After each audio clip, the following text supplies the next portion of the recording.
ਵਾਹਿਗੁਰੂ ਜੀ ਕਾ ਖਾਲਸਾ ਵਾਹਿਗੁਰੂ ਜੀ ਕੀ ਫਤਿਹ। अस्सलाम वालेकुम आदाब बर्ज महा थोड़ी होस्ट है नीलम कौर ते मैं TV 84 ਸਾਰੇ ਦਰਸ਼ਕਾਂ ਤੇ ਸਰੋਤਿਆਂ ਨੂੰ ਜੀ ਆਇਆਂ ਕਹਿੰਦੀਆਂ ਪ੍ਰੋਗਰਾਮ ਸੱਚੋ ਸੱਚ ਵਿੱਚ ਹੈ ਜਿਹੜੇ ਇਸ ਪ੍ਰੋਗਰਾਮ ਨਾਲ ਦੇਸ਼ਾਂ ਵਿਦੇਸ਼ਾਂ ਤੋਂ ਜੁੜ ਚੁੱਕੇ ਨੇ। ਖਾਲਸਾ ਅਫੇਅਰ ਸੈਂਟਰ ਦੇ ਸੰਚਾਲਕ ਡਾਕਟਰ ਅਮਰ ਸਿੰਘ ਦੀ ਸਟੂਡੀਓ ਵਿੱਚ ਸ਼ਾਮਿਲ ਨੇ। ਉਹਨਾਂ ਨਾਲ ਗੱਲਬਾਤ ਕਰਕੇ ਅੱਜ ਦੇ ਐਮਿਸ਼ੂਸਪੁਰ ਉਹਨਾਂ ਤੋਂ ਉਹਨਾਂ ਦਾ ਤਜ਼ੀਆ ਜਾਣਦੇ ਹਾਂ। ਜੀ ਡਾਕਟਰ ਸਾਹਿਬ ਵਾਹਿਗੁਰੂ ਜੀ ਕਾ ਖਾਲਸਾ ਵਾਹਿਗੁਰੂ ਜੀ ਕੀ ਫਤਿਹ। हाँ जी नीलम कौर जी ਤੁਹਾਨੂੰ ਵੀ ਤੇ ਦੁਨੀਆ ਭਰ ਚ ਬੈਠੇ ਸਾਡੇ ਬਹੁਤ ਹੀ ਪਿਆਰੇ ਸੋਹਣੇ ਸਿਆਣੇ TV 84 ਦੇ ਵਿਊਅਰਸ ਨੂੰ ਵੀ ਵਾਹਿਗੁਰੂ ਜੀ ਕਾ ਖਾਲਸਾ ਵਾਹਿਗੁਰੂ ਜੀ ਕੀ ਫਤਿਹ। ਸਾਡੇ ਬਹੁਤ ਹੀ ਪਿਆਰੇ ਮੁਸਲਮਾਨ ਭੈਣਾਂ ਭਰਾਵਾਂ ਨੂੰ ਅਸਲਾਮ ਅਲੈਕਮ। ਗੰਗਾ ਜਮਨੀ ਤਹਿਜ਼ੀਬ ਦੇ ਹਿੰਦੂ ਤਵੀਆਂ ਨੂੰ ਨਮੋ ਨਮੇ ਤੇ ਹੋਰ ਸਭ ਵੀਰਾਂ ਭੈਣਾਂ ਨੂੰ ਆਦਾਬ ਅਰਜ਼। ਜੀ ਡਾਕਟਰ ਸਾਹਿਬ ਜੀਆਂ ਨੂੰ ਪ੍ਰੋਗਰਾਮ ਸੱਚੋ ਸੱਚ ਵਿੱਚ ਬਹੁਤ ਧੰਨਵਾਦ ਜੀ ਡਾਕਟਰ ਸਾਹਿਬ। ਅੱਜ 2 ਜਨਵਰੀ 2026 ਵੀ ਪੋਹ ਨਾਨਕ ਦੇਵ ਸੰਮਤ 557 ਦਾ ਦਿਨ ਹੈ ਤੇ ਡਾਕਟਰ ਸਾਹਿਬ ਪ੍ਰੋਗਰਾਮ ਸ਼ੁਰੂ ਕਰਨ ਤੋਂ ਪਹਿਲਾਂ ਅਸੀਂ ਦਰਸ਼ਕਾਂ ਤੇ ਸਰੋਤਿਆਂ ਨੂੰ ਹਮੇਸ਼ਾ ਤਰ੍ਹਾਂ ਦੱਸੀ ਵਿਊਅਰਸ ਜੇ ਤੁਸੀਂ ਹੱਕ ਸੱਚ ਇਨਸਾਫ ਤੇ ਪੈਰਾ ਦਿੰਦਾ ਇੱਕੋ ਇੱਕ ਚੈਨਲ TV 84 ਨੂੰ ਦੇਖਣਾ ਚਾਹੁੰਦੇ ਹੋ ਤਾਂ ਤੁਸੀਂ ਦੇਖ ਸਕਦੇ ਹੋ ਸਪੈਕਟਰਮ ਕੇਬਲ, ਆਰਸੀਐਨ ਕੇਬਲ, ਬਲਟਨ ਕੈਨੇਡਾ, roku, ਜਾਦੂ ਬਾਕਸ, ਸ਼ਾਵਾ, ਫੇਸਬੁੱਕ TV 84 ਦੀ ਐਪ ਰਾਹੀਂ online streaming and IP box ਤੇ ਤੁਸੀਂ TV 84 ਨੂੰ ਦੇਖ ਸਕਦੇ ਹੋ। ਵਿਊਅਰਸ ਜੇ ਤੁਸੀਂ TV 84 ਨਾਲ ਪ੍ਰੋਗਰਾਮ ਸੱਚੋ ਸੱਚ ਨਾਲ ਫੇਸਬੁੱਕ ਰਾਹੀਂ ਜੁੜੇ ਤਾਂ ਉਸ ਨੂੰ ਵੱਧ ਲਾਈਕ ਕਰੋ ਤੇ ਸ਼ੇਅਰ ਕਰੋ ਅਤੇ ਨਾਲ ਹੀ YouTube ਤੇ ਸਬਸਕ੍ਰਾਈਬ ਵੀ ਕਰੋ। ਇਹ ਵੀ ਦੱਸ ਦਿਓ ਕਿ ਤੁਸੀਂ TV 84 ਦੀ ਐਪ ਨੂੰ ਐਂਡਰੋਇਡ ਐਂਡ ਐਪ ਸਟੋਰ ਤੇ ਡਾਊਨਲੋਡ ਕਰਕੇ ਜੋ TV 84 ਦੀ ਲਾਈਵ ਸਟ੍ਰੀਮ ਹੈ ਇਸ ਨੂੰ ਤੁਸੀਂ 24 ਆਵਰਸ ਦੇਖ ਸਕਦੇ ਹੋ। ਸੋ ਵਿਊਅਰਸ ਪ੍ਰੋਗਰਾਮ ਦੀ ਸ਼ੁਰੂਆਤ ਕਰਨ ਜਾ ਰਹੇ ਹਾਂ ਅੱਜ ਦੀ ਸਪਾਂਸਰਸ਼ਿਪ ਦੇ ਨਾਲ ਕਿ ਅੱਜ ਦੇ ਪ੍ਰੋਗਰਾਮ ਸੱਚੋ ਸੱਚ ਨੂੰ ਸਪਾਂਸਰ ਕੀਤਾ ਗਿਆ ਹੈ ਬਾਲਟੀਮੋਰ ਮੈਰੀਲੈਂਡ ਤੋਂ ਸਰਦਾਰ ਤੇਜਪਾਲ ਸਿੰਘ ਰਣੀਵਲ ਨੂੰ। ਸੋ ਇਹਨਾਂ ਨੇ TV 84 ਦੀ ਵੱਧ ਤੋਂ ਵੱਧ ਸਪੋਰਟ ਕਰਨ ਲਈ ਕਿਹਾ ਔਰ ਸਿੱਖ ਕੌਮ ਦੀ ਚੜ੍ਹਦੀ ਕਲਾ ਤੇ ਖਾਲਿਸਤਾਨ ਦੀ ਪ੍ਰਾਪਤੀ ਦੀ ਅਰਦਾਸ ਕੀਤੀ ਹੈ। ਸੋ ਅੱਜ ਦੀ ਸਪਾਂਸਰਸ਼ਿਪ ਲਈ ਅਸੀਂ ਸਰਦਾਰ ਤੇਜਪਾਲ ਸਿੰਘ ਜੀ ਦਾ ਤਹਿ ਦਿਲ ਤੋਂ ਧੰਨਵਾਦ ਕਰਦੇ ਹਾਂ ਔਰ ਤੁਹਾਨੂੰ ਵੀ ਅਪੀਲ ਤੇ ਬੇਨਤੀ ਕਰਦੇ ਹਾਂ ਤੁਸੀਂ ਪ੍ਰੋਗਰਾਮ ਸੱਚੋ ਸੱਚ ਨੂੰ ਵੱਧ ਤੋਂ ਵੱਧ ਸਪਾਂਸਰ ਕਰੋ। ਸਪਾਂਸਰਸ਼ਿਪ ਲਈ ਤੁਸੀਂ ਕਾਲ ਕਰ ਸਕਦੇ ਸਾਡੇ ਫੋਨ ਨੰਬਰ ਤੇ 5166619184 ਸੇਮ ਨੰਬਰ ਤੇ WhatsApp ਕਰ ਸਕਦੇ ਹੋ ਤੇ ਸਾਨੂੰ ਈਮੇਲ ਵੀ ਕਰ ਸਕਦੇ ਹੋ info@tv84.tv ਤੇ। ਸੋ ਵੀਅਰਸ ਪਹਿਲੇ ਸੈਗਮੈਂਟ ਵਿੱਚ ਆਪਾਂ ਗੱਲਬਾਤ ਕਰਨ ਜਾ ਰਹੇ ਭਾਰਤ ਦੇ ਹਵਾਲੇ ਨਾਲ ਕਿ ਭਾਰਤ ਦੇ ਹਾਕਮਾਂ ਅਤੇ ਉਹਨਾਂ ਦੇ ਦੇਸ਼ ਵਿਦੇਸ਼ ਵਿਚਲੇ ਦੁਮਸ਼ੱਲਿਆਂ ਨੇ ਭਾਰਤ ਨੂੰ ਦੁਨੀਆ ਦੀ ਸਭ ਤੋਂ ਵੱਡੀ ਜਮਹੂਰੀਅਤ ਹੋਣ ਦਾ ਢੋਲ ਹਮੇਸ਼ਾ ਬੜੀ ਉੱਚੀ ਵਜਾਇਆ ਹੈ ਔਰ ਅਸਲ ਵਿੱਚ ਇਹ ਹਿੰਦੂਤਵੀ ਜਮਹੂਰੀਆਂ ਦੀ ਜਮਹੂਰੀਅਤ ਹੀ ਹੈ ਔਰ ਘੱਟ ਗਿਣਤੀਆਂ ਨੂੰ ਅੱਡ-ਅੱਡ ਕਾਨੂੰਨਾਂ ਥੱਲੇ ਲੰਬਾ ਵਕਤ ਜੇਲ੍ਹਾਂ ਵਿੱਚ ਰੱਖਿਆ ਹੋਇਆ ਹੈ।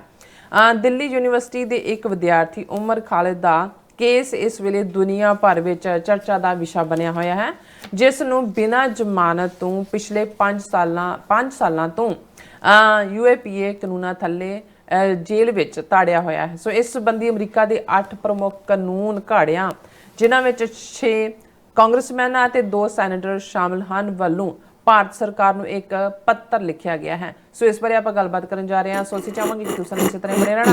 ਦੇਖਣ ਸੁਣਨ ਲਈ ਤੁਹਾਡਾ ਸਭ ਦਾ ਬਹੁਤ ਬਹੁਤ ਧੰਨਵਾਦ। ਜੀ ਡਾਕਟਰ ਸਾਹਿਬ ਕੀ ਕਹਿਣਾ ਚਾਹੋਗੇ? ਸਭ ਤੋਂ ਪਹਿਲਾਂ ਅੱਜ ਦੇ ਪ੍ਰੋਗਰਾਮ ਨੂੰ ਸਪਾਂਸਰ ਕਰਨ ਲਈ ਅਸੀਂ ਬਾਲਟੀਮੋਰ ਮੈਰੀਲੈਂਡ ਸਟੇਟ ਦੇ ਵਾਸੀ ਸਰ ਤੇਜਪਾਲ ਸਿੰਘ ਜੀ ਔਰ ਉਹਨਾਂ ਦੇ ਸਮੁੱਚੇ ਪਰਿਵਾਰ ਦਾ ਸ਼ੁਕਰੀਆ ਅਦਾ ਕਰਦੇ ਹਾਂ। ਇਹ ਵੀਰ ਜਿਹੜੇ ਸਾਨੂੰ 1 to 1 ਵੀ ਮਿਲੇ ਕਾਮਯਾਬ ਕਾਰੋਬਾਰੀ ਨੇ, ਪੰਥਕ ਦਰਦ ਰੱਖਦੇ ਨੇ ਔਰ TV 84 ਦਾ ਨੈਰੇਟਿਵ ਜਿਹੜਾ ਖਾਸ ਤੌਰ ਤੇ ਕੌਮੀ ਘਰ ਖਾਲਿਸਤਾਨ ਲਈ ਹੈ ਔਰ ਭਾਰਤ ਦੇ ਹਾਕਮ ਔਰ ਉਹਨਾਂ ਦੀ ਵਿਚਾਰਧਾਰਾ ਜਿਹੜੀ ਕਿ ਨਫ਼ਰਤ ਦੇ ਉੱਤੇ, ਡਿਸਕ੍ਰਿਮੀਨੇਸ਼ਨ ਦੇ ਉੱਤੇ, ਇਨਸਾਨ ਨੂੰ ਇਨਸਾਨ ਨਾ ਸਮਝਣਾ ਔਰ ਘੱਟ ਗਿਣਤੀਆਂ ਦੀ ਪਰਸੀਕਿਊਸ਼ਨ ਇਸ ਦੇ ਉੱਤੇ ਖੜੀ ਹੈ। ਉਸ ਸਾਰੀ ਵਿਚਾਰਧਾਰਾ ਨੂੰ ਵੀ ਉਹ ਬਹੁਤ ਚੰਗੀ ਤਰ੍ਹਾਂ ਸਮਝਦੇ ਨੇ ਔਰ ਉਹ ਸਮਝਦੇ ਨੇ ਕਿ ਅੱਜ ਦੇ ਜ਼ਮਾਨੇ ਦੇ ਵਿੱਚ ਜਿਹੜੀ ਨੈਰੇਟਿਵ ਦੀ ਲੜਾਈ ਹੈ ਉਸ 'ਚ ਜੇ ਸਾਡੇ ਕੋਲ ਆਪਣਾ ਮੀਡੀਆ, ਆਪਣਾ ਨੈਰੇਟਿਵ ਜਿਹੜਾ ਕਿ ਨਿਰੋਲ ਔਰ ਅਸੀਂ ਇਹ ਵੀ ਦੱਸਦੇ ਹੀ ਹੈ ਰਿਪੀਟਡਲੀ, ਮੇਰਾ ਇਹ ਕਹਿਣਾ ਵੀ ਹੁੰਦਾ ਆਪਣੀਆਂ ਪ੍ਰੈਜੈਂਟੇਸ਼ਨਸ ਕਿ ਸਾਡੀ ਲੜਾਈ ਕਿਸੇ ਧਰਮ ਦੇ ਖਿਲਾਫ ਨਹੀਂ ਹੈ। ਨਫ਼ਰਤ, ਈਰਖਾ, ਕਿਸੇ ਪ੍ਰਤੀ ਨੈਗੇਟਿਵਿਟੀ ਇਹ ਸਿੱਖੀ ਦਾ ਨਾ ਆਦਰਸ਼ ਹੈ, ਨਾ ਸਿੱਖ ਕੋਈ ਵੀ ਇਸ ਪਾਸੇ ਤੁਰਦਾ ਹੈ। ਜਦੋਂ ਅਸੀਂ ਸਮੂਹਕ ਤੌਰ ਦੇ ਉੱਤੇ ਸਭ ਸਿੱਖਣ ਕੋ ਹੁਕਮ ਹੈ ਗੁਰੂ ਮਾਨਿਓ ਗ੍ਰੰਥ, ਗੁਰੂ ਸਾਹਿਬ ਦੇ ਇਸ ਆਦੇਸ਼ ਦੀ ਪਾਲਣਾ ਕਰਦੇ ਹਾਂ। ਹਰ ਸਿੱਖ ਜਦੋਂ ਗੁਰੂ ਗ੍ਰੰਥ ਸਾਹਿਬ ਦੇ ਅੱਗੇ ਆਪਣਾ ਸਿਰ ਨਵਾਉਂਦਾ ਹੈ ਤੇ ਉਸ ਗੁਰੂ ਗ੍ਰੰਥ ਸਾਹਿਬ ਦੇ ਵਿੱਚ ਭਗਤਾਂ ਦੀ ਬਾਣੀ ਹੈ, ਪੰਡਿਤ ਰਾਮਾਨੰਦ ਵੀ ਨੇ, ਭਗਤ ਕਬੀਰ ਜੀ ਵੀ ਨੇ, ਭਗਤ ਰਵਿਦਾਸ ਜੀ ਨੇ ਵੀ ਨੇ, ਬਾਬਾ ਫਰੀਦ ਜੀ ਵੀ ਨੇ ਔਰ ਜ਼ਾਹਰ ਹੈ 6 ਸਿੱਖ ਗੁਰੂ ਸਾਹਿਬਾਨ ਦੀ ਬਾਣੀ ਹੈ, ਪੱਠਾਂ ਦੀ ਬਾਣੀ ਹੈ।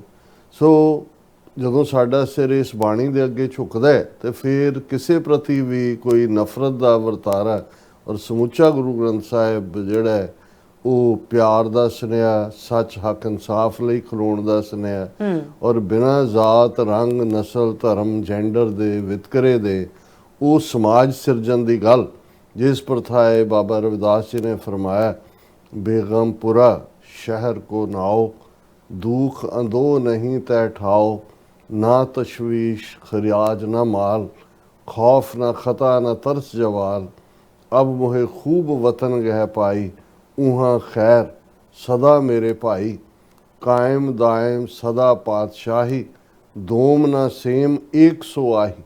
कि ਇਹ ਉਹ ਐਂਟੀਟੀ ਦੇ ਲਈ ਇੱਕ ਤਾਂ ਰੂਹਾਨੀ ਦੁਨੀਆ ਦੇ ਵਿੱਚ ਹੈ ਜਿੱਥੇ ਬੇਗਮ ਹੈ, ਤੁਸੀਂ ਰੂਹਾਨੀਅਤ ਦੇ ਵਿੱਚ ਚਲੇ ਜਾਂਦੇ ਹੋ, ਤੁਸੀਂ ਹਰ ਚੀਜ਼ ਤੋਂ ਮੁਕਤ ਹੁੰਦੇ ਹੋ। ਪਰ ਇਹ ਈਥਰ ਰੀਜਨ ਦੇ ਵਿੱਚ ਗੱਲ ਬਣਾਉਣ ਦੀ ਨਹੀਂ ਹੈ ਇਸ ਧਰਤੀ ਦੇ ਉੱਤੇ, ਕਿਉਂਕਿ ਧਰਤੀ ਨਿਰੰਕਾਰ ਦੀ ਸਾਜੀ ਹੋਈ ਹੈ। ਉਸ ਕਿਸਮ ਦਾ ਸਮਾਜ system, political NTT, country, nation, empire build ਕਰਨਾ ਜਿੱਥੇ ਗਮ ਨਾਂ ਦੀ ਕੋਈ ਚੀਜ਼ ਨਾ ਹੋਏ, ਜਿੱਥੇ ਕੋਈ ਦੁੱਖ ਨਾ ਹੋਏ, ਕੋਈ ਤਸ਼ਵੀਸ਼ ਨਾ ਹੋਏ, ਕੋਈ ਖਰਾਜ ਐਕਸਟਰਾ ਟੈਕਸੇਸ਼ਨ ਨਾ ਹੋਏ ਮਾਲ ਦੇ ਉੱਤੇ, ਕਿਸੇ ਦਾ ਖੌਫ ਨਾ ਹੋਏ। ਔਰ ਜਿਵੇਂ ਭਗਤ ਰਵਿਦਾਸ ਜੀ ਨੇ ਫਰਮਾਇਆ ਕਿ ਕਾਇਮ ਦਾਇਮ ਸਦਾ ਪਾਤਸ਼ਾਹੀ, ਉਹੀ ਜਿਹੜੀ ਹੈ ਹਮੇਸ਼ਾ ਕਾਇਮ ਦਾਇਮ ਰਹਿਣ ਵਾਲੀ ਪਾਤਸ਼ਾਹੀ ਹੋਏਗੀ, ਜਿੱਥੇ ਦੋਮ ਨਾ ਸੇਮ 100 ਆਹੀ। ਜਦੋਂ ਫਾਰਸੀ ਦੇ ਵਿੱਚ ਗਿਣਤੀ ਹੁੰਦੀ ਹੈ ਅਵਲ ਦੋਮ ਸੇਮ, ਸੈਕੰਡ ਥਰਡ, ਦੋਮ ਸੈਕੰਡ ਹੈ, ਸੇਮ ਥਰਡ ਹੈ, ਕਿ ਕੋਈ ਵੀ ਸੈਕੰਡ ਤੇ ਥਰਡ ਕਲਾਸ ਦਾ ਕੋਈ ਸ਼ਹਿਰੀ ਨਹੀਂ ਹੈ, ਸਾਰੇ ਹੀ ਉਸ ਕਾਇਮ ਦਾਇਮ ਪਾਤਸ਼ਾਹੀ ਦੇ ਵਿੱਚ ਅਵਲ ਨੇ, ਸਾਰੇ ਬਰਾਬਰ ਦੇ ਹਕੂਕ ਨੇ।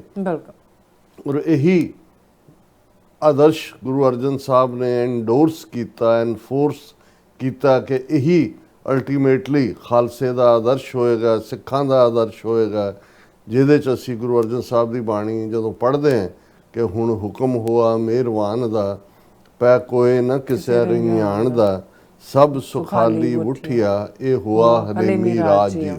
ਕਿ ਇਹ ਮਿਹਰਬਾਨ, ਕਿਉਂਕਿ ਰੱਬ ਮਿਹਰਾਂ ਦਾ ਖਜ਼ਾਨਾ ਹੈ, ਕਰਨਾ ਦਾ ਖਜ਼ਾਨਾ ਹੈ, ਉਹ ਸਜ਼ਾ ਦੇਣ ਵਾਲਾ ਨਹੀਂ ਹੈ, ਉਹ ਪਿਆਰ ਦਾ ਪਾਤਰ ਹੈ। ਸਭ ਹਰ ਇੱਕ ਨੂੰ ਉਹਦੀ ਤਾਂ ਬਣਾਈ ਹੋਈ ਇਹ ਖਲਕਤ ਹੈ ਸਾਰੀ, ਔਰ ਉਸ ਖਲਕਤ ਦੇ ਵਿੱਚ ਉਹ ਵਸਦਾ ਹੈ। ਔਰ ਇਹੀ ਯਾਦ ਦਹਾਨੀ ਵੀ ਹੈ ਕਿ ਖਲਕ ਮੈਂ ਖਾਲਕ ਪੂਰ ਰਹੋ ਸਭ ਥਾਈ।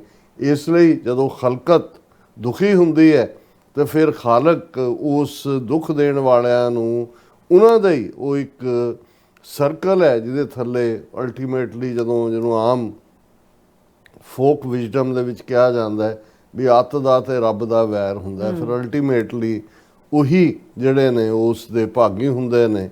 ਇਸ ਸਾਰੇ ਨੂੰ, ਕਿਉਂਕਿ ਜਦੋਂ ਅਸੀਂ ਖਾਲਿਸਤਾਨ ਦੀ ਗੱਲ ਕਰਦੇ ਹਾਂ ਤੇ ਇਸ ਗੱਲ ਨੂੰ ਅਸੀਂ ਯਕੀਨੀ ਬਣਾਉਣਾ ਚਾਹੁੰਦੇ ਹਾਂ ਕਿ ਈਵਨ ਸਾਡੇ ਆਪਣੇ ਭੈਣਾਂ ਭਰਾਵਾਂ ਨੂੰ ਵੀ ਇਸ ਗੱਲ ਦੀ ਸਮਝ ਹੋਏ ਕਿ ਮਹਿਜ਼ ਅਸੀਂ ਕੋਈ 10 12 15 ਜ਼ਿਲ੍ਹਿਆਂ ਦੀ ਇੱਕ ਪੋਲੀਟੀਕਲ ਐਂਟੀਟੀ ਤੱਕ ਮਹਦੂਦ ਨਹੀਂ ਹੈ ਕਿ ਉਸ ਦੇ ਵਿੱਚ ਕੋਈ ਅੰਮ੍ਰਿਤਧਾਰੀ ਜਿਹੜਾ ਉਸ ਦਾ ਪ੍ਰੈਜ਼ੀਡੈਂਟ ਜਾਂ ਪ੍ਰਾਈਮ ਮਿਨਿਸਟਰ ਬਣ ਜਾਏਗਾ। ਉਹ ਤਾਂ ਆਲਰੇਡੀ ਅਸੀਂ ਸਿਸਟਮ 'ਚ ਦੇਖਦੇ ਹਾਂ। ਗੱਲ ਉਸ ਵਿਚਾਰਧਾਰਾ 'ਤੇ ਆਧਾਰਿਤ ਹੈ, ਜਿਹੜੀ ਵਿਚਾਰਧਾਰਾ ਸੱਚ ਹੱਕ ਇਨਸਾਫ, ਔਰ ਜਿਹੜੀ ਵਿਚਾਰਧਾਰਾ ਹਰ ਇੱਕ ਨੂੰ ਉਸ ਬਰਾਬਰੀ ਦੇ ਨੁਕਤਾ ਨਿਗਾਹ ਤੋਂ, ਔਰ ਜਦੋਂ ਅਸੀਂ ਆਦਰਸ਼ ਰਾਜ ਦੀ ਗੱਲ ਕਰਦੇ ਹਾਂ ਜਾਂ 6-7 ਹਜ਼ਾਰ ਸਾਲ ਦੀ ਹਿਊਮਨ ਹਿਸਟਰੀ 'ਚ ਬੇਸ਼ੱਕ ਸਾਡਾ ਵਕਤ ਕਰੀਬ 40-50 ਸਾਲ ਦਾ ਹੀ ਹੈ, ਹਾਲਾਂ ਬਰੀਫ ਬਾਬਾ ਬੰਦਾ ਸਿੰਘ ਬਹਾਦਰ ਦਾ ਪੀਰੀਅਡ ਹੈ, ਸਿੱਖ ਮਿਸਲਾਂ ਦਾ ਪੀਰੀਅਡ ਹੈ, ਸਭ ਤੋਂ ਛੋਟਾ ਰਾਜ ਬਾਬਾ ਬੋਤਾ ਸਿੰਘ ਬਾਬਾ ਗਰਜਾ ਸਿੰਘ ਨੇ ਵੀ ਐਸਟੈਬਲਿਸ਼ ਕੀਤਾ ਹੈ। ਪਰ ਜਿਹੜਾ ਲਗਭਗ 40 ਸਾਲ 1799 ਤੋਂ 1839 ਤੱਕ ਮਹਾਰਾਜਾ ਰਣਜੀਤ ਸਿੰਘ ਦਾ ਪੀਰੀਅਡ ਹੈ, 10 ਸਾਲ ਤੇ ਫਿਰ ਘਰੇਲੂ ਖਾਨਾ ਜੰਗੀ ਦੇ ਤੁਰਦਿਆਂ ਵੀ ਲੰਘ ਗਏ, ਉਸ ਨੂੰ ਇੱਕ ਆਦਰਸ਼ ਪੀਰੀਅਡ ਮੰਨਿਆ ਜਾਂਦਾ। ਹਾਲਾਂ ਉਹ ਮੋਨਾਰਕੀ ਸੀ, ਇਹਦੇ ਬਾਵਜੂਦ ਬਿਨਾਂ ਜ਼ਾਤ ਰੰਗ ਨਸਲ ਧਰਮ ਦੇ ਜਦੋਂ ਵਿਤਕਰੇ ਦੀ ਅਸੀਂ ਗੱਲ ਕਰਦੇ ਹਾਂ, ਮੈਰਿਟੋਕ੍ਰੇਸੀ ਦਾ ਆਧਾਰ ਹੋਣਾ, ਧਰਮ ਦੀ ਆਜ਼ਾਦੀ, ਜੇਲ੍ਹਾਂ ਤੱਕ ਨਾ ਹੋਣਾ, ਕਿਸੇ ਨੂੰ ਮੌਤ ਦੀ ਸਜ਼ਾ ਨਾ ਹੋਣਾ, ਰੱਜ ਕੇ ਹਰ ਇੱਕ ਨੂੰ। ਹਾਲਾਂ ਉਸ ਪੀਰੀਅਡ 3-4 ਵਾਰ ਅਕਾਲ ਪਏ, ਉਦੋਂ ਆਮ ਹੀ ਫੇਮਿਨ ਹੁੰਦੇ ਸੀ ਪਰ ਕੋਈ ਮਰਿਆ ਨਹੀਂ ਹੈ। ਕਿਉਂਕਿ ਉਹਨਾਂ ਨੇ ਆਪਣੇ ਭੰਡਾਰ, ਉਹਨਾਂ ਦੇ ਦਰਵਾਜ਼ੇ ਖੋਲ੍ਹ ਦਿੱਤੇ ਕਿ ਭਾਈ ਆ ਜਾਓ, ਲੈ ਜਾਓ ਜਿੰਨੀ ਵੀ ਕਿਸੇ ਦੀ ਜ਼ਰੂਰਤ ਹੈ। ਬਿਲਕੁਲ। ਸੋ ਅਸੀਂ ਜਦੋਂ ਖਾਲਿਸਤਾਨ ਦੀ ਐਡਵੋਕੇਸੀ ਕਰਦੇ ਹਾਂ, ਅਸੀਂ ਉਸ ਦੇ ਲਈ ਜਿਹੜਾ ਸਾਡਾ ਆਦਰਸ਼ ਹੈ, ਔਰ ਸਾਡੇ ਵੀਰ ਤੇਜਪਾਲ ਸਿੰਘ ਬੜੇ ਸੁਲਝੇ ਹੋਏ ਸੱਜਣ ਨੇ, ਪੂਰੇ ਗੁਰੂ ਕੀ ਨਗਰੀ ਨਾਲ ਇਹਨਾਂ ਦਾ ਸੰਬੰਧ ਹੈ, ਔਰ ਅਸੀਂ ਸ਼ੁਕਰਗੁਜ਼ਾਰ ਹਾਂ ਕਿ ਇਹ ਬੜੇ ਖੁੱਲੇ ਦਿਲ ਨਾਲ ਲਿਬਰਲੀ ਜਿਹੜਾ ਹੈ ਉਹ ਡੋਨੇਟ ਕਰਦੇ ਨੇ TV 84 ਲਈ, ਔਰ ਭਵਿੱਖ ਦੇ ਵਿੱਚ ਵੀ ਅਸੀਂ ਆਸ ਕਰਦੇ ਹਾਂ ਕਿ ਇਵੇਂ ਹੀ ਇਹਨਾਂ ਦੀ ਜਿਹੜੀ ਪੰਥਕ ਪਿਆਰ ਦੀ ਭਾਵਨਾ ਹੈ ਇਵੇਂ ਹੀ ਬਣੀ ਰਹੇ। ਬਿਲਕੁਲ। ਅਸੀਂ ਐਕਨੋਲੋਜੀ ਕਰਨਾ ਚਾਹੁੰਦੇ ਹਾਂ ਸਾਡੇ ਵੀਰ ਯਵਾਰ ਸ਼ਾਹ ਸਾਹਿਬ, ਜਿਹੜੇ ਲਗਾਤਾਰਤਾ ਨਾਲ ਸਾਨੂੰ ਐਵਰੀਡੇ ਅੱਡ ਆਰਟੀਕਲ ਵੀ ਭੇਜਦੇ ਨੇ, ਜਿਹੜਾ ਵੀ ਉਹਨਾਂ ਨੂੰ ਦਿਲਚਸਪੀ ਦਾ ਵਾਇਸ ਲੱਗਦਾ ਹੈ ਕਿ ਸਾਡੇ ਲਈ ਯੂਸਫੁਲ ਹੋਏਗਾ ਡਿਸਕਸ਼ਨ 'ਚ, ਉਹ ਉਹਦਾ ਲਿੰਕ ਭੇਜਦੇ ਨੇ। ਉਹਨਾਂ ਨੇ ਨਵੇਂ ਸਾਲ ਦੀ ਵਧਾਈ ਵੀ ਭੇਜੀ ਹੈ, ਔਰ ਇੰਨੇ ਕੁ ਪਿਆਰ ਔਰ ਮਾਣ 'ਚ ਓਤ ਪ੍ਰੋਤ ਲਫ਼ਜ਼ ਹੁੰਦੇ ਨੇ, ਤੇ ਜਿਵੇਂ ਬੰਦਾ ਕਹਿੰਦਾ ਵੀ 7ਵੇਂ ਅਸਮਾਨ ਤੇ ਪਹੁੰਚ ਗਿਆ। ਉਹਨਾਂ ਨੇ ਲਿਖਿਆ, greatest and ਡੀਅਰੈਸਟ doctor Amarjit Sahib, Sat Sri Akal and ਸਲਾਮ। This is wishing you healthy, prosperous, happy new year. 2025 was shocking disaster with all the wars and genocide in the world. We hope sanity prevails for peace in 2026. ਕਿ 2025 ਦਾ ਵਰ੍ਹਾ ਜਿਹੜਾ ਜੰਗਾਂ ਦਾ ਔਰ genocide ਜੋ ਗਜ਼ਾ ਦੇ ਵਿੱਚ, Ukraine ਦੇ ਵਿੱਚ, ਸਾਡੇ ਖਿੱਤੇ ਦੇ ਵਿੱਚ, ਇਹ ਸਾਰਾ ਪਾਰਟ ਲਗਾਤਾਰਤਾ ਦੇ ਨਾਲ, ਪਰ ਅਸੀਂ ਵਿਸ਼ ਹੀ ਕਰਦੇ ਹਾਂ ਕਿ 2026 ਅਮਨ ਲੈ ਕੇ ਆਏ, ਫਰੀडम ਮੂਵਮੈਂਟਸ ਕਾਮਯਾਬ ਹੋਣ, ਸੈਨਿਟੀ, ਅਕਲ। ਹਾਲਾਂ ਜਦੋਂ ਪ੍ਰੈਜ਼ੀਡੈਂਟ ਟਰੰਪ ਨੂੰ ਪੁੱਛਿਆ ਜਾ ਰਿਹਾ ਸੀ ਬੀਤੇ ਕੱਲ੍ਹ ਕਿ ਜੀ ਤੁਹਾਡਾ 2026 ਦਾ ਰੈਜ਼ੋਲੂਸ਼ਨ ਕੀ ਹੈ, ਜੋ ਕਹਿੰਦੇ ਪੀਸ ਇਨ ਦਾ ਵਰਲਡ, ਤੇ ਨਾਲ ਦੀ ਨਾਲ ਈਰਾਨ ਨੂੰ ਧਮਕੀ ਦਿੱਤੀ ਵੀ ਅਸੀਂ ਬਿਲਕੁਲ ਲੋਡਿੰਗ ਹੈ, ਪੂਰੀ ਤਿਆਰੀ ਕੀਤੀ, ਖਬਰਦਾਰ ਕੋਈ ਡੈਮੋਨਸਟ੍ਰੇਸ਼ਨ ਦੇ ਉੱਤੇ ਕੋਈ ਸਖਤੀ ਕੀਤੀ। ਇੱਦਾਂ ਦਾ ਕੰਮ ਭਾਰਤ ਨੂੰ ਵੀ ਕਹੋ, ਦੂਸਰਿਆਂ ਨੂੰ ਵੀ ਕਹੋ ਜੋ। ਔਰ ਉਸ ਮੌਕੇ ਦੇ ਉੱਤੇ ਜਿੱਥੇ president Trump new year celebrate ਕਰ ਰਹੇ ਨੇ, ਵਾਰ ਕ੍ਰਿਮੀਨਲ ਨੈਤਨਯਾਹੂ ਨਾਲ ਹੈ, ਜਿਹਨੂੰ ਇੰਟਰਨੈਸ਼ਨਲ ਕ੍ਰਿਮੀਨਲ ਕੋਰਟ ਨੇ ਜਿਹੜਾ ਹੈ ਉਹ ਵਾਰ ਕ੍ਰਿਮੀਨਲ ਐਲਾਨਿਆ ਹੋਇਆ। ਫਿਰ ਯਵਾਰ ਸਾਹਿਬ ਨੇ ਲਿਖਿਆ, ਵੀ millions of your followers around the world look forward to your spiritual guidance and wisdom for upholding justice and freedom. ਯਵਾਰ ਸਾਹਿਬ, ਜਦੋਂ ਤੁਸੀਂ ਇਸ ਕਿਸਮ ਦੇ ਲਫ਼ਜ਼ ਕਹਿੰਦੇ ਹੋ, ਇੱਕ ਵਾਰੀ ਤਾਂ ਜ਼ਮੀਨ ਤੋਂ ਸਭ ਕੁਝ ਉੱਪਰ ਉੱਠ ਜਾਂਦਾ ਹੈ। ਅਸੀਂ ਵੀ ਤੁਹਾਡੇ ਵਾਂਗ ਤਾਲਿਬੇ ਇਲਮ ਹੈ, ਤੁਸੀਂ ਪਿਆਰ ਕਰਦੇ ਹੋ, ਇਹ ਸਾਡਾ ਰੋਮ ਰੋਮ ਤੁਹਾਡਾ ਰਿਣੀ ਹੈ। ਔਰ ਨਾਲ ਦੀ ਨਾਲ ਉਹਨਾਂ ਨੇ ਕਿਹਾ ਕਿ Ira of slavery is over, ਗੁਲਾਮੀ ਦਾ ਯੁੱਗ ਖਤਮ ਹੋ ਰਿਹਾ। People of Khalistan and Kashmir will achieve freedom in accordance with the UN charter, ਜਿਸ ਨੂੰ ਆਮੀਨ ਹੀ ਕਹਿ ਸਕਦੇ ਹਾਂ ਕਿ ਰੱਬ ਕਰੇ ਇਹ 2026 ਵਰ੍ਹੇ 'ਚ ਅਸੀਂ ਵੀ ਆਜ਼ਾਦ ਹੋਈਏ, ਕਸ਼ਮੀਰ ਵੀ ਆਜ਼ਾਦ ਹੋਏ, ਫਲਸਤੀਨੀਆਂ ਦਾ ਵੀ ਆਪਣਾ ਮੁਲਕ ਹੋਏ। Greatest respect, admiration and love to you sister Neelam Kaur and TV 84 team. You have truly inspired the world. Shah. Thank you so much. ਬਹੁਤ ਬਹੁਤ ਸ਼ੁਕਰੀਆ। ਸਾਡੇ ਕੋਲ ਲਫ਼ਜ਼ ਨਹੀਂ ਨੇ ਕਿ ਅਸੀਂ ਤੁਹਾਡੇ ਲਫ਼ਜ਼ਾਂ ਦੇ ਮੋੜਵੇਂ ਲਫ਼ਜ਼ ਤੁਹਾਡੇ ਲਈ ਵੀ ਉਵੇਂ ਹੀ ਪਿਆਰ ਦਾ ਔਰ ਗ੍ਰੇਟਨੈਸ ਦਾ, ਇਹ ਤੁਹਾਡਾ ਵੱਡਾਪਨ ਹੈ। ਆਪਸ ਕੋ ਜੋ ਜਾਣੇ ਨੀਚਾ ਸੌ ਗਨੀਆਂ ਸਭ ਤੇ ਉੱਚਾ। ਜਿਹੜੀ ਹਿਊਮਿਲਿਟੀ ਹੈ, ਇਨਫੈਕਟ ਇਹ ਬੰਦੇ ਦਾ ਵੱਡਾਪਨ ਹੈ। ਯਵਾਰ ਸ਼ਾਹ ਸਾਹਿਬ, ਤੁਹਾਡਾ ਵੱਡਾਪਨ ਹੈ। ਅਸੀਂ ਤਾਂ ਆਮ ਸਧਾਰਨ ਵਾਂਗ ਖਬਰਾਂ ਇੱਧਰੋਂ ਉੱਧਰੋਂ ਇਕੱਠੀਆਂ ਕਰਕੇ ਡਿਸਕਸ ਕਰ ਦਿੰਦੇ, ਪਰ ਤੁਹਾਡਾ ਜਿਹੜਾ ਪਿਆਰ ਹੈ ਉਹ ਸਾਡਾ ਬਹੁਤ ਵੱਡਾ ਸਰਮਾਇਆ ਹੈ। ਹੁਣ ਗੱਲ ਅਸੀਂ ਉਸ ਮੁੱਦੇ ਦੀ ਕਰਨ ਲੱਗੇ ਹਾਂ ਜਿਹੜਾ ਬੇਸ਼ੱਕ ਭਾਰਤ ਦੇ ਮੀਡੀਆ ਨੇ ਤਾਂ ਆਲਮੋਸਟ ਸ਼ੁਰੂ 'ਚ ਚਰਚਾ ਕਰਕੇ, ਔਰ ਬਹੁਤਿਆਂ ਨੂੰ ਯਾਦ ਹੋਏਗਾ ਕਿ ਜਦੋਂ ਜਾਮੀਆ ਮਿਲੀਆ ਇਸਲਾਮੀਆ ਯੂਨੀਵਰਸਿਟੀ, ਜਵਾਹਰ ਲਾਲ ਨਹਿਰੂ ਯੂਨੀਵਰਸਿਟੀ ਔਰ ਸਿਟੀਜ਼ਨਸ਼ਿਪ ਅਮੈਂਡਮੈਂਟ ਐਕਟ ਦੇ ਨਾਂ ਥੱਲੇ ਜਿਸ ਕਿਸਮ ਦਾ ਕਾਨੂੰਨ ਲਿਆਂਦੇ ਗਏ, ਔਰ ਸ਼ਾਹੀਨ ਬਾਗ ਦਿੱਲੀ ਦੇ ਵਿੱਚ ਵੱਡੇ ਪ੍ਰੋਟੈਸਟ ਹੋਏ, ਔਰ ਉਸ ਸਾਰੇ ਤੋਂ ਪਹਿਲਾਂ ਵੀ ਜੋ ਕੁਝ ਚੱਲ ਰਿਹਾ ਸੀ, ਔਰ ਇਹ ਸਾਰੇ ਦੇ ਵਿੱਚ ਜਿਹੜੀ ਲੀਡਰਸ਼ਿਪ ਖਾਸ ਤੌਰ 'ਤੇ ਨੌਜਵਾਨਾਂ ਦੀ ਉੱਭਰ ਕੇ ਆਈ ਜਿਨ੍ਹਾਂ ਦੇ ਵਿੱਚ ਬਹੁਤ ਤੇਜ਼ ਤਰਾਰ ਬੱਚੀਆਂ ਵੀ ਯੂਨੀਵਰਸਿਟੀ ਗੋਇੰਗ ਔਰ ਉਮਰ ਖਾਲਦ ਜਿਨ੍ਹਾਂ ਨੇ ਆਪਣਾ ਨਾਮ ਬਣਾਇਆ। ਜੇ ਤੁਸੀਂ ਉਮਰ ਖਾਲਦ ਦਾ ਵੀ ਜਿਹੜੀ ਡਿਲੀਵਰੀ ਹੈ, ਜਿਵੇਂ ਸੱਚ ਦੀ ਗੱਲ ਕਰਦੇ ਆ, ਹੱਕ ਦੀ ਗੱਲ ਕਰਦੇ ਆ, ਉਹਨਾਂ ਦੀ ਜਿਹੜੀ ਹੈ ਲੈਂਗੁਏਜ ਹੁੰਦੀ ਹੈ ਜਾਂ ਉਹ ਈਡੀਅਮ ਹੈ, ਉਹ ਮਮਦਾਨੀ ਵਾਂਗ ਹੈ।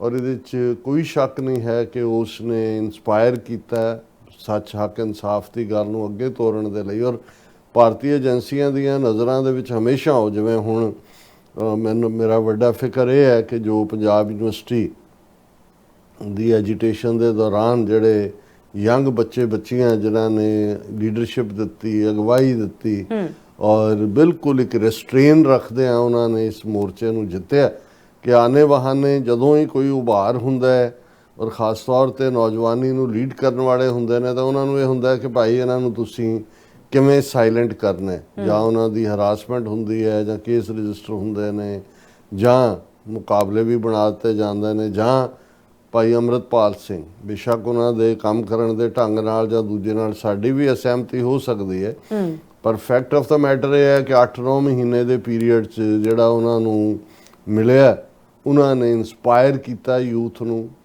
ਖਾਸ ਤੌਰ 'ਤੇ ਪੰਜਾਬ ਦੀਆਂ ਮੰਗਾਂ ਦੇ ਉੱਤੇ ਫੋਕਸ ਹੋਇਆ। ਔਰ ਕਿਸ ਲਿਹਾਜ਼ ਦੇ ਨਾਲ ਫਿਰ ਸਰਕਾਰ ਨੇ, ਕਿਉਂਕਿ ਮੀਡੀਆ ਉਹਨਾਂ ਦੇ ਕੋਲ ਹੁੰਦਾ ਹੈ, ਆਲਾ ਦੁਆਲਾ ਵੀ ਉਹਨਾਂ ਨੇ ਤੁਹਾਡੇ, ਜੇ ਤੁਸੀਂ ਬਹੁਤ ਜ਼ਿਆਦਾ ਅਲਰਟ ਨਹੀਂ ਹੋ ਤੇ ਤੁਹਾਡੇ ਦੁਆਲੇ ਇੱਕ ਉਸ ਕਿਸਮ ਦਾ ਗਰੁੱਪ ਖੜਾ ਕਰ ਦਿੱਤਾ ਜਾਂਦਾ ਜਿਹੜੇ ਤੁਹਾਡੇ ਵਾਂਗ ਹੀ ਤੁਹਾਡੇ ਤੋਂ ਵੀ ਤੇਜ਼ ਤੇ ਤੱਤੀਆਂ ਗੱਲਾਂ ਕਰਦੇ ਨੇ। ਪਰ ਇਵੈਂਚੁਅਲੀ ਉਹ ਸਾਰੇ ਏਜੰਟ ਪ੍ਰੋਵੋਕੇਟਿਵ ਹੁੰਦੇ ਨੇ ਔਰ ਉਹਨਾਂ ਰਾਹੀਂ ਫਿਰ ਉਹਨਾਂ ਨੇ ਆਪਣੀ ਖੇਡ ਖੇਡਣੀ ਹੁੰਦੀ ਹੈ। ਔਰ ਮੈਨੂੰ ਕਦੇ ਕੋਈ ਸ਼ੱਕ ਨਹੀਂ ਸੀ ਕਿ ਜਦੋਂ ਜਿਹੜਾ ਅਜਨਾਲਾ ਥਾਣੇ ਦਾ ਵਾਕਿਆ ਹੋਇਆ, ਜਿਹਦੇ 'ਤੇ ਆਧਾਰਿਤ ਗ੍ਰਿਫਤਾਰੀਆਂ ਔਰ ਬਾਅਦ ਦੇ ਵਿੱਚ NSA ਲਾਇਆ ਗਿਆ, ਉਹ ਸਾਰਾ ਜਿਹੜਾ ਆਪਰੇਸ਼ਨ ਏਜੰਸੀਆਂ ਦਾ ਹੀ ਸੀ। ਔਰ ਉਸ ਤੋਂ ਇੱਕ ਸ਼ਾਮ ਪਹਿਲਾਂ, ਔਰ ਇਹ ਗੱਲ ਉੱਥੋਂ ਦੇ ਪੱਤਰਕਾਰਾਂ ਨੇ ਵੀ ਕਹੀ ਕਿ ਵੀ ਉਹਨਾਂ ਦੇ ਪਿੰਡ ਦੇ ਆਲੇ ਦੁਆਲੇ ਸਭ ਨੈਸ਼ਨਲ ਲੈਵਲ ਦੇ ਜਿਹੜੇ ਜਰਨਲਿਸਟ ਜਾਂ ਦੂਜੇ ਜਾ ਰਹੇ ਨੇ। ਉਦੋਂ ਅਜਨਾਲੇ ਵਾਲਾ ਵਾਕਿਆ ਉਸ ਤੋਂ ਬਾਅਦ ਹੁੰਦਾ ਕਿ ਵੀ ਇਹ ਸਮਝ ਨਹੀਂ ਆਏ ਕੁਝ ਹੋਣ ਵਾਲਾ, ਕਿਉਂਕਿ ਜਿਹੜੇ ਲੋਕ ਏਜੰਸੀਆਂ ਦੇ ਕੰਮ ਨੂੰ ਸਮਝਦੇ ਨੇ ਵੀ ਪਹਿਲਾਂ ਉਹ ਕਿਵੇਂ ਚੱਕਣਾ ਕਿਸੇ ਨੂੰ, ਇੱਕ ਹਾਈਪ ਕ੍ਰੀਏਟ ਕਰਨੀ ਹੈ ਔਰ ਫਿਰ ਕਿਵੇਂ ਉਸ ਨੂੰ ਥੱਲੇ ਸੁੱਟਣਾ। ਔਰ ਉਦੋਂ ਹੀ ਇਹ ਨਜ਼ਰ ਆ ਰਿਹਾ ਸੀ ਕਿ ਭਾਈ ਇਹ ਪਾਰਟ ਜਿਹੜਾ ਹੈ ਕੁਛ ਨਾ ਕੁਛ ਹੋਣ ਜਾ ਰਿਹਾ।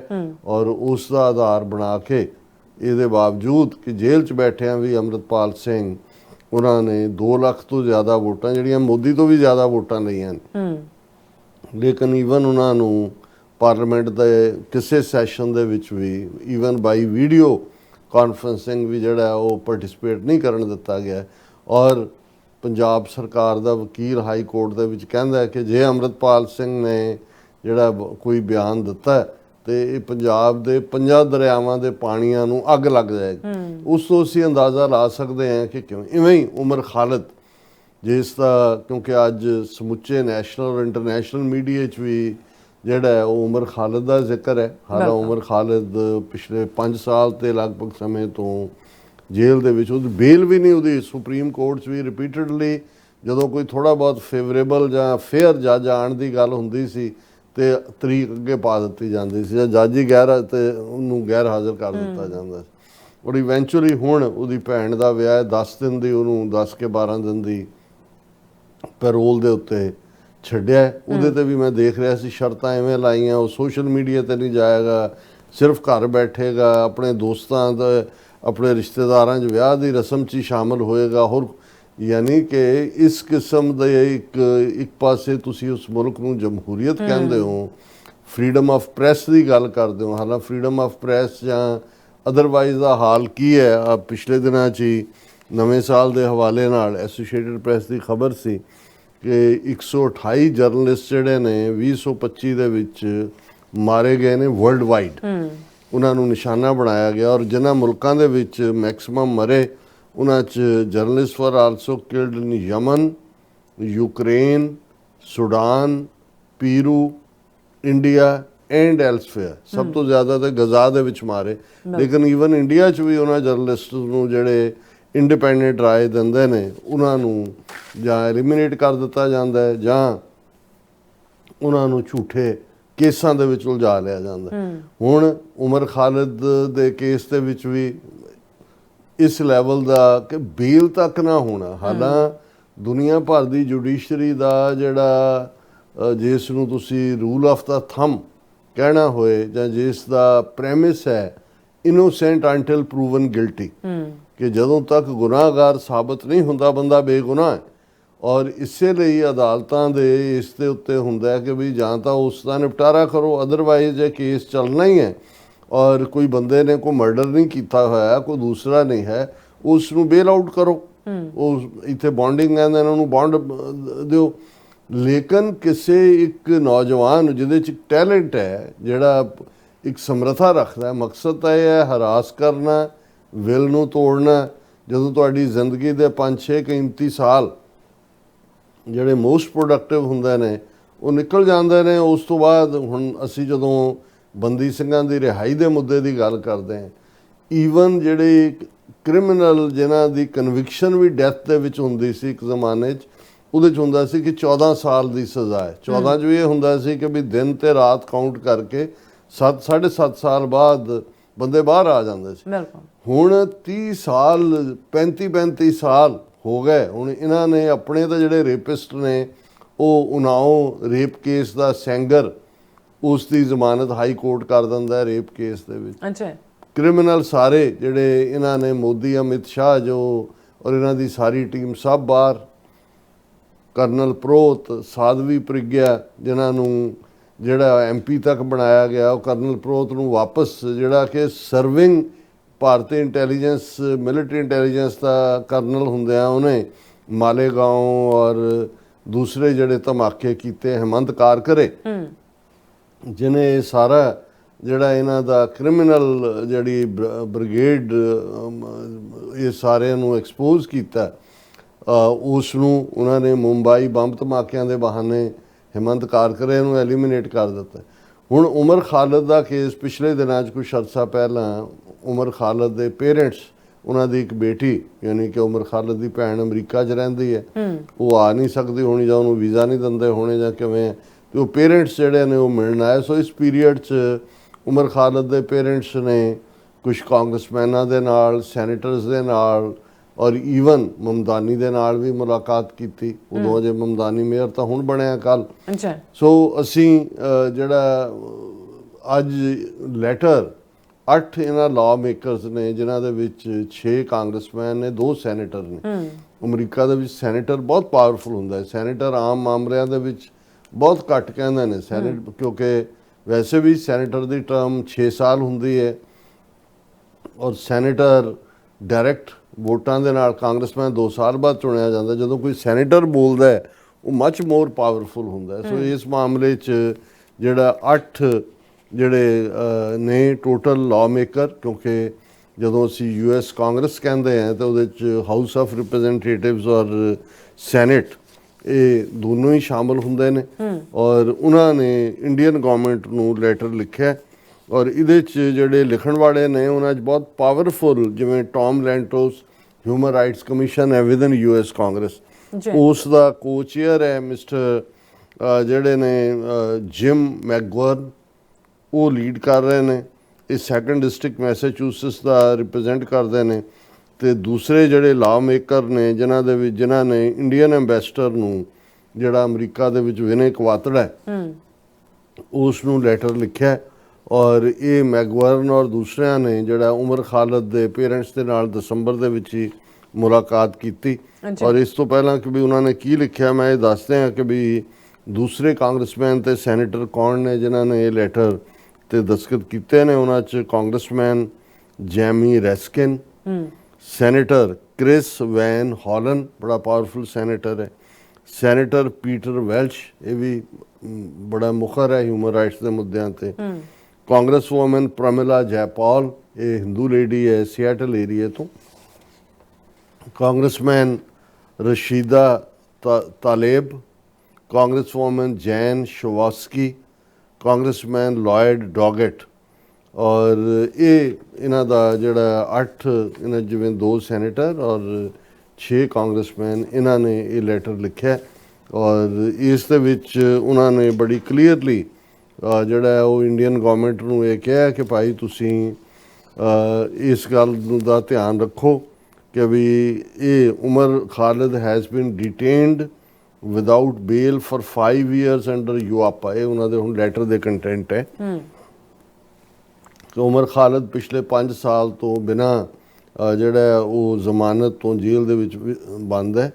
which independent human rights experts have warned may contravene international standards of equality before the law। ਕਿ ਜਿਹੜਾ ਇੰਟਰਨੈਸ਼ਨਲ ਲਾਅ ਹੈ ਉਹਦੇ ਵਿੱਚ ਜਿਹੜਾ ਇਹ ਕਲੌਜ਼ ਹੈ ਕਿ ਬਰਾਬਰੀ ਲਾਅ ਦੇ ਸਾਹਮਣੇ, ਉਸ ਦੀ ਇਹ ਵਾਇਲੇਸ਼ਨ ਹੈ। ਡਿਊ ਪ੍ਰੋਸੈਸ ਐਂਡ ਪ੍ਰੋਪੋਰਸ਼ਨੈਲਿਟੀ, ਕਿ ਵੀ ਡਿਊ ਪ੍ਰੋਸੈਸ ਨਹੀਂ ਦਿੱਤੀ ਜਾ ਰਹੀ। India must uphold the rights of individuals to receive a trial with reasonable time or to be released and be presumed innocent until proven guilty। ਕਿ ਜਾਂ ਉਹਦਾ ਰੀਜ਼ਨੇਬਲ ਪੀਰੀਅਡ 'ਚ ਟਰਾਇਲ ਚਲਾਓ, ਜੇ ਉਹ ਗੁਨਾਹਗਾਰ ਨੇ ਉਹਨਾਂ ਨੂੰ ਸਜ਼ਾ ਦਿਓ, ਪਰ ਤੁਸੀਂ ਜ਼ਮਾਨਤ ਵੀ ਨਹੀਂ ਦਿੰਦੇ, ਟਰਾਇਲ ਵੀ ਨਹੀਂ ਚਲਾਉਂਦੇ, ਤੁਸੀਂ ਉਹਨਾਂ ਨੂੰ ਡਿਟੈਂਸ਼ਨ 'ਚ ਰੱਖਿਆ। ਇਹਦਾ ਮਤਲਬ ਤੁਹਾਡੀ ਡੈਲੀਬਰੇਟ ਮਨਸ਼ਾ ਜਿਹੜੀ ਹੈ ਉਹਨਾਂ ਨੂੰ ਹਰਾਸ ਕਰਨ ਦੀ ਹੈ।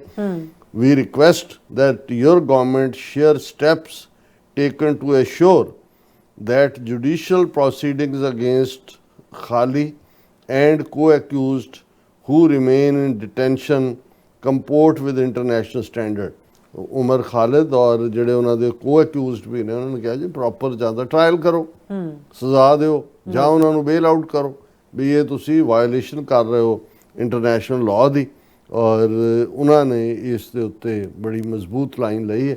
ਔਰ ਇਸੇ ਤਰ੍ਹਾਂ ਈਵਨ ਇਸ ਮੁੱਦੇ 'ਤੇ, ਕਿਉਂਕਿ ਇਹ ਕ੍ਰਿਟਿਸਿਜ਼ਮ ਵੀ ਹੁੰਦਾ ਹੈ ਕਿ ਜੀ ਇਹ ਅੰਦਰੂਨੀ ਮਾਮਲਾ ਜਾਂ ਦੂਜਾ ਤੀਜਾ ਹੈ, ਇਸ ਦੇ ਉੱਤੇ even former Indian diplomat KP Fabian ਉਹਨੇ ਵੀ ਇਸ ਦੇ ਉੱਤੇ ਕਿਹਾ ਕਿ ਵੀ world is closely watching India because it is an important country and the largest democracy after the newly sworn mayor of New York Zohran Mamdani wrote a letter of support to Umar Khalid. ਉਹ ਵੀ ਅਸੀਂ ਜ਼ਿਕਰ ਕਰਾਂਗੇ।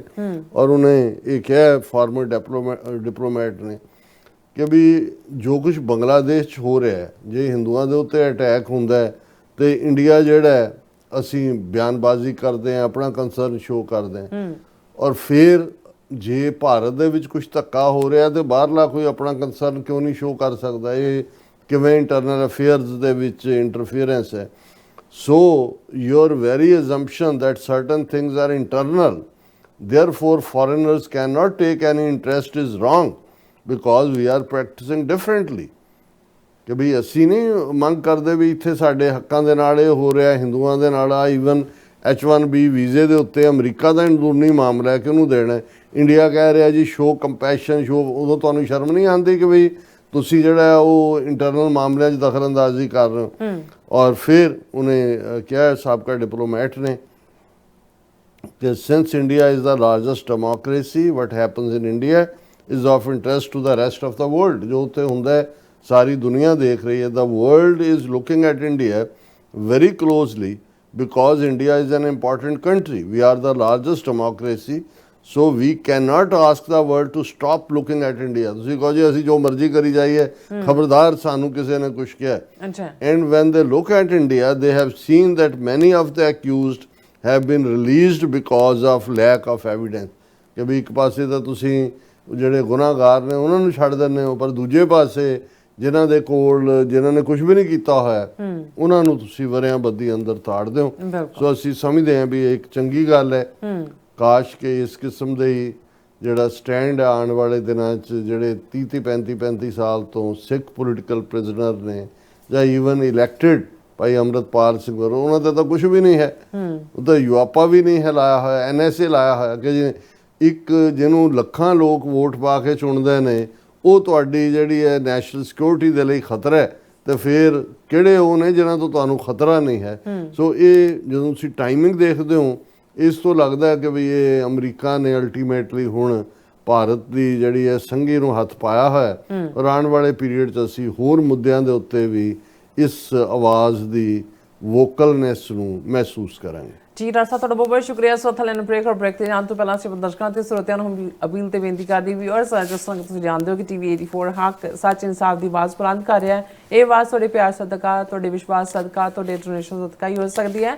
ਸੋ ਅਸੀਂ ਚਾਹਾਂਗੇ ਕਿ ਤੁਸੀਂ ਟੀਵੀ 84 ਦੀ ਚੜ੍ਹਦੀ ਕਲਾ ਲਈ ਵੱਧ ਤੋਂ ਵੱਧ ਡੋਨੇਟ ਕਰੋ। ਡੋਨੇਟ ਕਰਨ ਲਈ ਸਾਡੀ ਵੈਬਸਾਈਟ tv84.tv ਤੇ ਜਾ ਕੇ ਪੇਪਲ ਦੀ ਵਰਤੋਂ ਕਰਕੇ ਵਨ ਟਾਈਮ ਡੋਨੇਟ ਕਰ ਸਕਦੇ ਹੋ, ਮੰਥਲੀ ਡੋਨੇਟ ਵੀ ਕਰ ਸਕਦੇ ਹੋ। ਤੁਸੀਂ ਟੀਵੀ 84 ਦੇ ਨਾਮ ਤੇ ਚੈੱਕ ਬਣਾ ਕੇ ਸਾਨੂੰ ਮੇਲ ਵੀ ਕਰ ਸਕਦੇ ਹੋ ਸਾਡੇ ਇਸ ਪਤੇ ਤੇ 36-01 37th Avenue ਲੌਂਗ ਆਈਲੈਂਡ ਸਿਟੀ ਨਿਊਯਾਰਕ 11101 USA ਜਾਂ ਫਿਰ ਤੁਸੀਂ ਸਾਨੂੰ ਫੋਨ ਰਾਹੀਂ ਵੀ ਸੰਪਰਕ ਕਰ ਸਕਦੇ ਹੋ 5166191984। ਤੁਸੀਂ ਸਾਨੂੰ ਈਮੇਲ ਵੀ ਕਰ ਸਕਦੇ ਹੋ info@tv84.tv ਤੇ। ਅਸੀਂ ਤੁਹਾਡੇ ਤਹਿ ਦਿਲ ਤੋਂ ਸ਼ੁਕਰਗੁਜ਼ਾਰ ਹੋਵਾਂਗੇ। ਸੋ ਥੱਲੇ ਬ੍ਰੇਕ ਵਿਊਅਰਸ ਤੋਂ ਸਾਨੂੰ ਇਸੇ ਤਰ੍ਹਾਂ ਬਣੇ ਰਹਿਣਾ। ਮਿਲਦੇ ਹਾਂ ਆਫਟਰ ਦਿਸ ਸ਼ਾਰਟ ਬ੍ਰੇਕ।